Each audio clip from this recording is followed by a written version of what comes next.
Партиите за време на изборната кампања потрошиле 1,5 милиони евра за рекламирање во телевизиите, радијата и весниците.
Овие избори медиумите беа под силен мониторинг.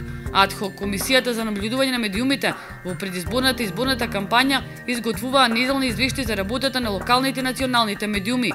За некои медиуми беа поднесени прекршочни пријави за неизбалансирано известување во корист на една политичка партија. На овие избори, за прв пат, медиумите не смеа да се појавуваат како донатори во изборните кампањи на партиите. Во изминатите неколку изборни циклуси, медиумите беа најголеми донатори на ВМРО-ДПМН, која е најбогата политичка партија во Европа.